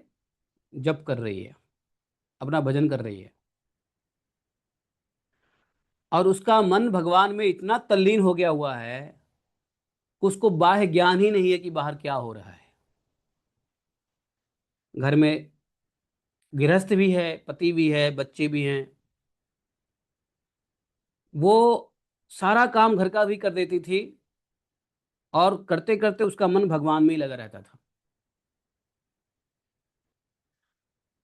जो कुछ बनाती, जो कुछ भी करती, वो भगवान की कोई गीत गाती, महामंत्र गाती, या भगवान की लीला स्मरण करती, भगवत भाव में ही करती थी वो। और उसके घर में उसके अलावा और कोई भक्त नहीं है, सब भक्ति के विरुद्ध है। अकेली बेचारी, दांतों के जीव बीच में, कहते हैं जीवा, दंत मध्य जीवा, तो दांत के बीच में जैसे जीवा होता है, वैसी बेचारी वो भगवान की भक्ति भक्ति में लगी हुई है। और उसको भगवान के अलावा कुछ चाहिए ही नहीं। बाकी उसके शरीर से जिसको जो चाहिए वो पूरा करती थी। बच्चों को उसके शरीर से भोजन बनाना है हाथ से, तो हाथ के बना के देती थी। बच्चों के लिए जो सेवा करना है करती थी। अपने शरीर से जो सेवा कर सकती थी बच्चों और पति के लिए, वो सब करती थी, लेकिन मन उसका भगवान में रहता था। बहुत अच्छा भक्त है, उसका नाम एक्चुअली मैं भूल रहा हूं। तो उसको कुछ फर्क नहीं पड़ता था घर में क्या है क्या नहीं है, जो कुछ भी है बना दी। दाल खत्म हो गया, दाल नहीं बनाई, चावल सब्जी बना के रख दिया। पति ने पूछा दाल क्यों नहीं बनाई, तो दाल खत्म हो गया, ये सूचना देके अपना काम में लग जाती। अब पति को खाना है तो दाल लाए, वरना ना खाए। जो है घर में वो लाके बना देती थी। और यदि उसको डिमांड आता था कि ये क्यों नहीं बना, तो घर में नहीं है, लाओ हम बना देंगे। तो पति को यह एहसास हो गया कि ये कुछ अब हमको लाना है, अगर हमको खाना है तो उसको चिंता होती थी अपने शरीर का, पेट का, सभी चीज़ों का। लेकिन इनको कोई फर्क नहीं पड़ता था। माता जी को वो अपना भजन में लगी रहती थी। जो सब्जी है बना देगी, पत्ते है रान देगी, आलू टमाटर की सब्जी बना देगी, और आपको चाहिए तो ले आओ, हम बना देंगे, क्या दिक्कत है वो।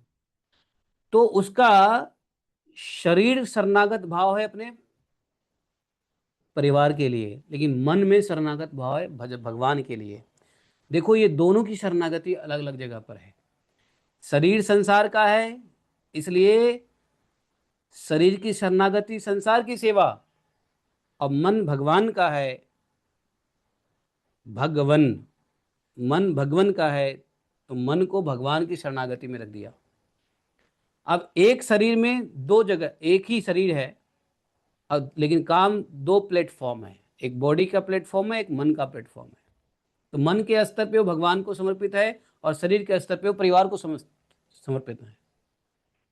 मतलब प्रकृति प्रकृति को समर्पित, और मन शुद्ध चेतन तत्व है, वो भगवान को समर्पित।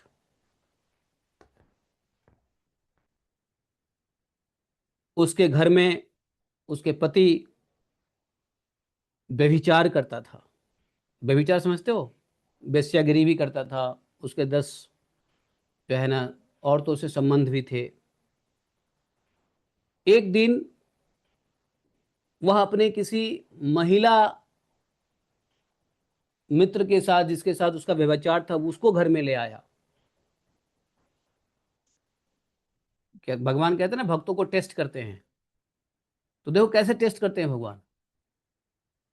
अपने वो अपने पति पति उसका पति ने जब देखा कि इसको तो कुछ शुद्ध रहता ही नहीं है, हम कुछ भी करें, उसने जो है ना किसी अन्य बाजार की औरत को लेके घर में आ गया। माता जी को बोला ये बना दो, माता जी ने बना दिया, और दोनों बैठ के घर में माता जी के सामने ही खा रहे हैं। अपने पत्नी के सामने दोनों बैठ के खा रहे हैं। समझे? लेकिन पति ने देखा, अरे इसको तो कोई फर्क ही नहीं पड़ता, वो कुछ नहीं बोली, अपना भगवान में लगी रही, भजन करते रही, जिसको कुछ खाना है खा लिया, जिसको नहीं अपना आराम से सब कुछ हो गया। इस प्रकार से कई दिन हुआ, एक नहीं दो दो व्यभिचारिणी औरतों को लेके आ गया घर में।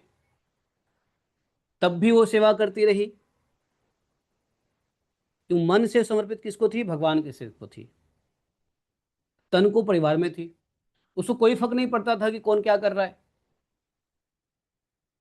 बल्कि उसका पति, माता जी का पति ने माता जी से पूछा कि भाई तुमको तो नाराज होना चाहिए, तुम इतना प्रसन्न क्यों रहते हो, इतना खुश क्यों हो? तो माता जी जो भक्त थी, उन्होंने कहा कि सुनिए, मैं प्रसन्न चित्त, प्रसन्न प्रशांत प्रसन्न चित्त, भगवान के ऊपर मेरा मन लगा रहता है और भगवान प्रसन्न रहते हैं, इसलिए मैं प्रसन्न रहता हूं।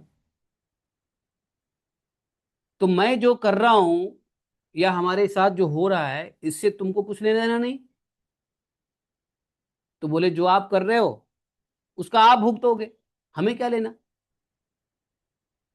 उसने एक आध्यात्मिक ज्ञान दिया वहां पे कि आप अभी शरीर स्तर पे हो और शरीर अपने अपने प्रारब्ध से मिलता है, और यदि यह शरीर मिला है आपको अपने प्रारब्ध से, अब इस शरीर से ऊपर अपने मन को नहीं उठाओगे तो दोबारा से कौन से शरीर मिलने वाला है वो आप जानोगे। इसलिए मुझको तो सत्संग से यह पता चल गया है कि हमको यह शरीर मिला है, तो हम इस शरीर से अगला और अधम शरीर ना मिले, इसलिए मन भगवान में लगाते हैं, ताकि ये तो जन्म सुधर गया, अगला जन्म, क्योंकि भगवान की कृपा हुई तो आपको ये जन्म मिला, मनुष्य जन्म मिला। और अब यहां से भी यदि आप भगवान में मन नहीं लगाओगे तो शरीर में ही मन लगाओगे, तो अगला जन्म भी आपको कौन से शरीर में होने वाला है भगवान जाने। तो मैं तो आगे की तैयारी कर रही हूं और आप पीछे जाने की तैयारी कर रहे हो। जैसे कुत्ते बिल्ली से आए हो भोग करते हुए, बंदर कुत्ते बिल्ली गधा पता नहीं कौन कौन से जीवों से आए हो, मनुष्य शरीर मिला है, और इस शरीर में भी आप पशु वृत्ति कर रहे हो। ये व्यभिचार करना, खाना पीना, खाने पीने के पीछे ही लगे रहना, ये व्यभिचार आप कर रहे हो। तो आप दोबारा से पीछे जा रहे हो, लेकिन हमको आगे जाना है। साधारण सिंपल भाषा में माता जी ने ऐसा ब्रह्म ज्ञान दिला दिया कि अगर आपको शरीर पे रहना है तो आपका ध्यान खाने पीने में रहेगा, आपका ध्यान मन मन और इंद्रियों, मन के साथ जो पांच इंद्रियां उसके सुख में लगा हुआ रहेगा, तो आप ऐसा करते रहो। लेकिन हमको आगे बढ़ना है, इस बात को हम जानते हैं, इसलिए हमको कोई इतराज नहीं है आप क्या कर रहे हैं। हमको तो सिर्फ इतना है कि भाई आप भूखे ना रहें, आपके आने जाने वाले लोग भी भूखे ना रहें। जो मेरा शरीर धर्म है वो शरीर धर्म में पूरा करूंगी, लेकिन जो मेरा मना धर्म है, मन धर्म, मन शिक्षा, मन धर्म जो है वो भगवान में है। ये भक्ति विनोद ठाकुर ने मन शिक्षा दिया है। आप देखो, जैव धर्म पढ़ोगे ना तो उसमें मन शिक्षा है। मन शिक्षा का जो निचोड़ है वो यही है कि मन से आप क्या कर रहे हो। अब वो जो माता जी है, माता जी कहने पे उनके पति को पूरा ज्ञान हो गया। बोला कि बात तो सही कर रही है, मैं भोग करते हुए दुखी हूं, मैं व्यभिचार करता हूं, अच्छा खाता हूं, मर्जी से घूमता हूं, जो मैं पहनता हूं, जो मैं चाहता हूं करता हूं, लेकिन अल्टीमेटली मैं दुखी ही रहता हूं। और दुखी रहने के लिए, उस दुख को भगाने के लिए मैं फिर बाहर जाकर के ढूंढता हूं कि क्या मैं करूं, किसके साथ जाऊं, किसके साथ सोऊं, किसके साथ बैठूं, किसके साथ खाऊं, क्या पहनूं कि मैं खुश रहूं, प्रसन्न रहूं। तो मैं जितना करता हूं मैं दुखी रहता हूं, और ये कुछ नहीं करते हुए भी सुखी है। पति को बड़ा ज्ञान मिला पत्नी से, पति को पत्नी से ज्ञान मिला कि इसके प्रसन्नता का कारण क्या है, कि शरीर के स्तर पे इसका सोच नहीं है, ये मन है और मन इसका भगवान में लगा हुआ है। उस दिन से पति पत्नी को गुरु माना। वो कहा कि मेरे कल्याण का क्या उपाय है ये बताओ। पत्नी का कोई उपाय नहीं है, उपाय वही है जो मैं कर रही हूँ वही आप करो। तो बोला अच्छा ठीक है। तो पत्नी ने मार्गदर्शन दिया और अपने पति को सही रास्ते पे ले आई वो। अब पति भी भक्त, पत्नी भी भक्त। समझे? संसार के दृष्टिकोण से देखोगे तो क्या होगा? अब वो पत्नी अपने पति से लड़ाई करती, अजी तुम किसी और महिला को क्यों उठा के ले आए घर में, तुम्हारा कहाँ कहाँ चक्कर है, तुम क्या क्या खाते पीते रहते हो, बाहर का होटल का खाते हो, घर में तुमको टेस्ट अच्छा चाहिए, होटल वाला टेस्ट चाहिए। तो वो क्या करती, वो जब वो भी शरीर के स्तर पे होती तो लड़ती। तो जो शरीर के स्तर पे होता है वो शरीर से लड़ाई करेगा, लेकिन यदि कोई मन के स्तर पे है, मन अध्यात्म है, मन सात्विक विकार है, अहंकार का सात्विक विकार मन है, तो यदि वो मन को अच्युत भगवान में लगा दिए है, जब तो उसको कोई फर्क नहीं पड़ रहा है? तुलसी को देखो, तुलसी, तुलसी को जानते हो ना आप लोग, शंखचूड़ा की पत्नी। शंखचूड़ ने कितना कुकर्म किया, देवताओं पे चढ़ाई कर दिया, अप्सराओं को हर लिया, देव पत्नियों को के ऊपर आक्रमण कर दिया, लेकिन तुलसी ने अपनी पतिव्रता धर्म नहीं छोड़ी। तुलसी ने कभी नहीं कहा शंखचूड़ा को कि आपको यह करना ठीक नहीं है। क्यों? वो मन से विष्णु की पूजा में लगी रही, और ये बाहर पता नहीं क्या अनाप शनाप राक्षसी प्रवृत्ति का व्यभिचार करते हुए घूमने लगा, स्वच्छंद होकर घूमने लगा। ताकत भी इतनी थी, मद हो गया था ताकत का। देवताओं ने देखा कि भैया, और इतनी शक्ति आ गई कि देवता भी पराजित नहीं कर सकता था, कार्तिकेय भी नहीं पराजित कर पाए, भगवान शिव भी नहीं पराजित कर पाए। देवताओं के सेनापति कार्तिकेय हैं, और कार्तिकेय के पिताजी शिव जी हैं, तो शिव जी भी आए तब भी शंखचूड़ को नहीं हरा पाए। क्यों? पीछे बैठी हुई सती है, उसकी ताकत थी, उसको भगवान को उसको सतीत्व का नाश करना पड़ा। जब सतीत्व का भंग करना पड़ा तब जाकर के वो शंखचूड़ा मारा गया। तो ये सब जो कहानियां है, ये भक्तों के चरित्र है, उसे क्या पता चलता है? मन, मन किधर रखना है। इसलिए संसार में जो हो रहा है होने दो, आप एक दो बार सलाह दे दो, अगला मानता तो ठीक, नहीं मानता तो अपना अपना भजन मत बिगाड़ो। माता जी ने अपना भजन नहीं बिगाड़ा, बल्कि उसके भजन के प्रभाव से उनके पति देव भजन में आ गए, लग गए। अब दोनों भजन करने लगे, पति पत्नी को ही गुरु माने, पत्नी भगवान को गुरु माने। उसके बाद से शांति प्राप्त हुई, पत्नी को भगवत दर्शन हुआ, भगवान के दूत आए। पत्नी कहा मैं पति के बिना नहीं जाऊंगी, जब तक पति जिंदा है मैं पति के साथ रहूंगी। भगवान के दूतों ने कहा चलो तुम फिर पति को भी ले चलो, तो पति को भी ले लिया और दोनों एक साथ रहने लगे। अब ये कथा मैं कहाँ की बात कर रहा हूं? ये कथा मैंने शायद देवी भागवत में सुनी है, जिसमें पार्वती ने उस पत्नी को पार्वती अपने सहचरी बना लिया, और उसका पति भी उसी लोक को प्राप्त हुआ। अब वो शिवजी के सहचर हो गए। ये भागवत, देवी भागवत की कथा, देवी भागवत का प्रसंग है। अब याद आया। तो भाई समझना पड़ेगा, नहीं तो क्या होता है संसार में, बड़े दुख सुख हैं। अब वो दुख सुख किस लिए है? स्त्री पुरुष के सहवास से प्राप्त होने वाले दुख सुख, है कि नहीं? पत्नी पति से पर दुख है, दुखी है, पत्नी से दुखी है, एक दूसरे से दुखी है। क्यों? सुख दुख का चक्कर है। तो ये सब में फंसने वाले व्यक्ति को भगवान की कभी प्राप्ति नहीं हो सकती है। 39 श्लोक में देखो, 39 श्लोक में क्या कहती है रुक्मिणी माता, बोले कि यह ठीक है कि भिक्षुकों ने आपकी प्रशंसा की है, परंतु किन भिक्षुकों ने की है आपकी प्रशंसा? भगवान ने कहा था ना, अरे तुम फालतू का भिक्षु ब्राह्मण आए, हमारी झूठी प्रशंसा कर दी और तुम फंस गए, तुमने अपनी चित्त मुझ में लगा लिया। बोले कि आप भिक्षुकों ने आपकी प्रशंसा की है, लेकिन कौन से भिक्षुक ने की है? अरे भाई, वो परम शांत सन्यासी महात्माओं ने आपकी महिमा का और प्रभाव का वर्णन किया है, जिन्होंने अपराधी से अपराधी व्यक्ति को भी दंड न देने का निश्चय कर लिया है।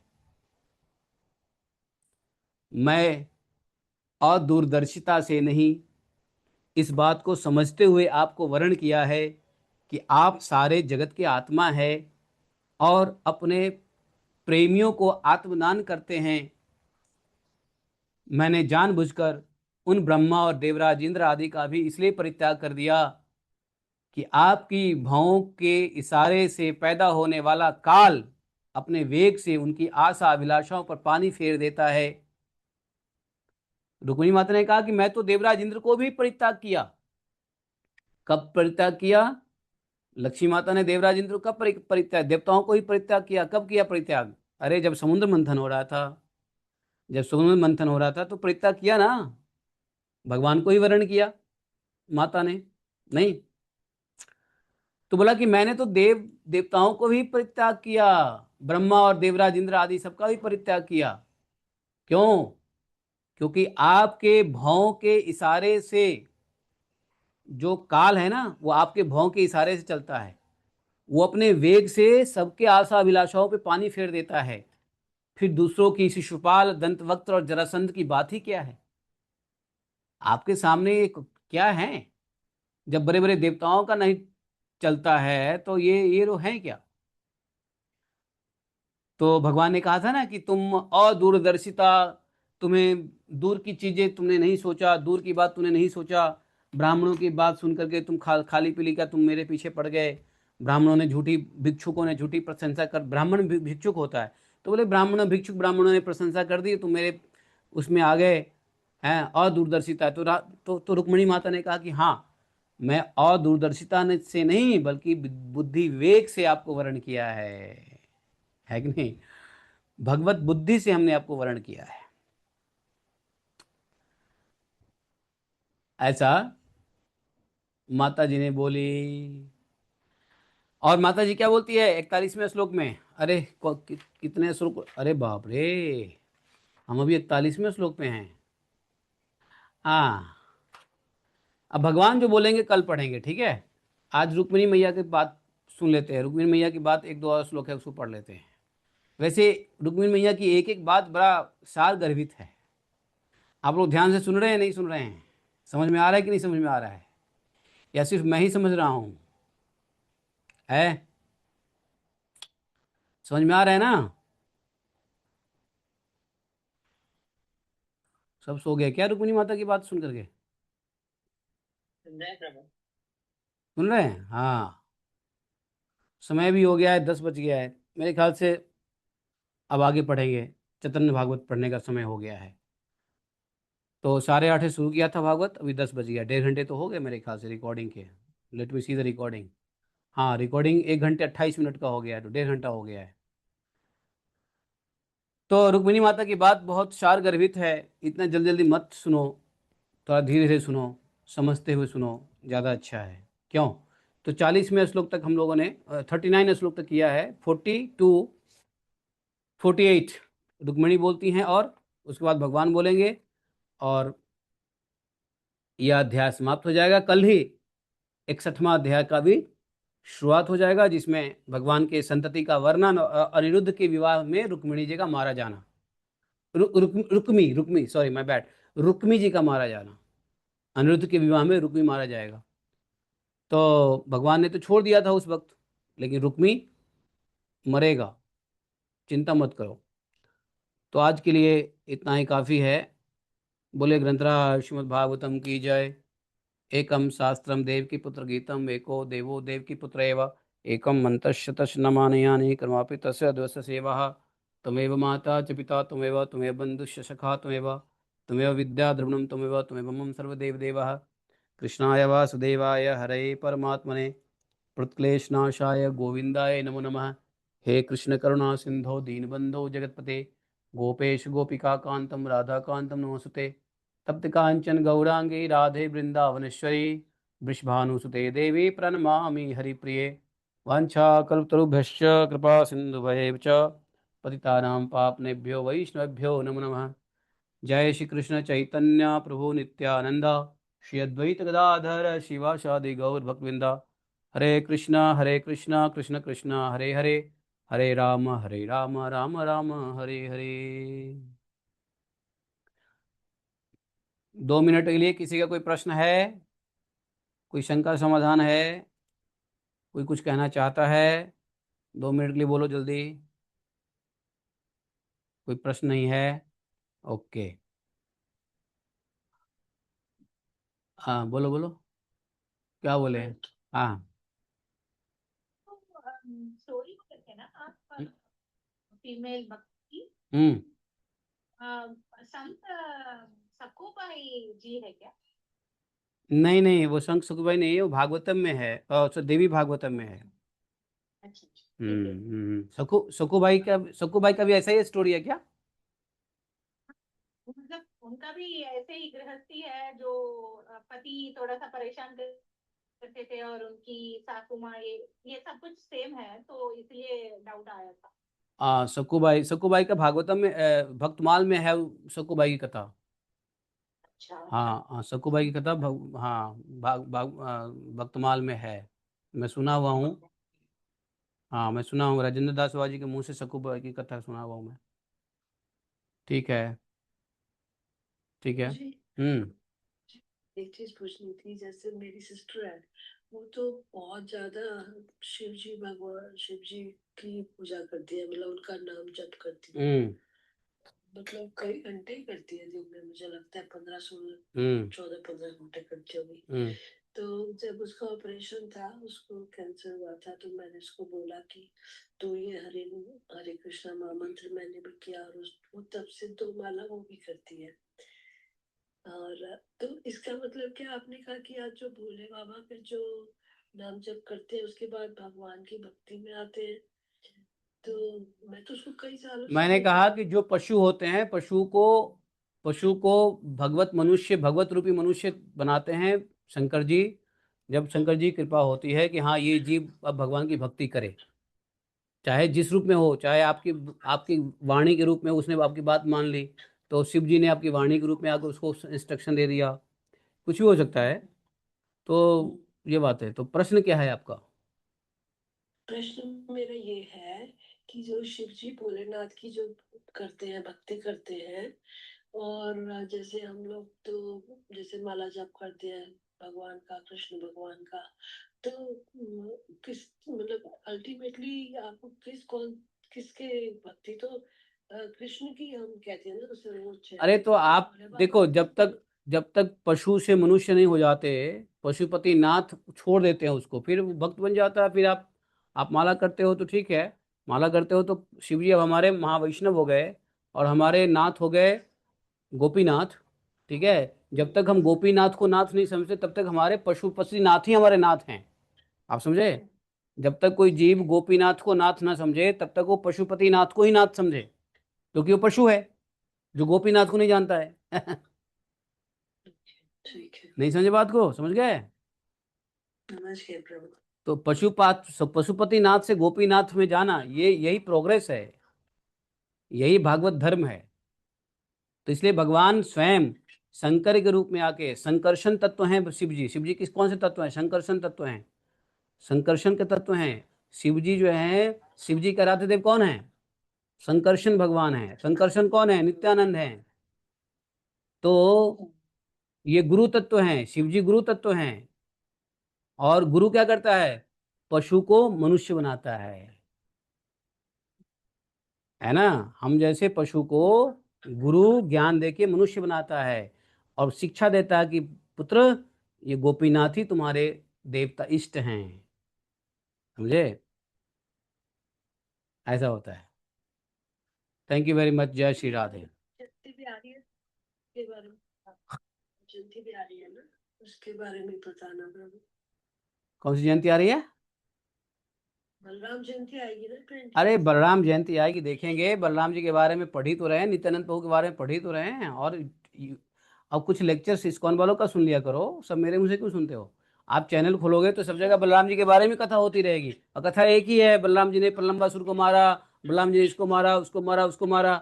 हम तो रोज ही बलराम जी को के बारे में बात कर रहे हैं। आज ही पता चल गया बलराम जी के तत्व के बारे में, बताया ना, शंकरकृष्ण भगवान और उनके जो है ना आराध्य उनके अंशी हैं शिव जी, और वो गुरु तत्व से हैं, वही नित्यानंद है। तो और क्या सुनना, बाकी चैनल खोलो, 10 इस्कॉन सेंटर है, वहाँ कहीं सब जगह चलता रहेगा, बलराम जी की कथा सुन लो कहीं से जो अच्छा लगे।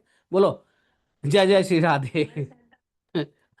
काय को आप जो है ना खाली पिलेगा। और कुछ बलराम जी कुछ प्रेरणा देंगे तो बात करेंगे, ठीक है? हरे कृष्णा। चलिए गोपी गीत गाओ। जयति ते अधिकम जन्मना ब्रज इंदिरा सदत्रही तदृश्यतां दिक्षुतावका सुता सभा त्वां विचिन्वते दुदासये साधुजात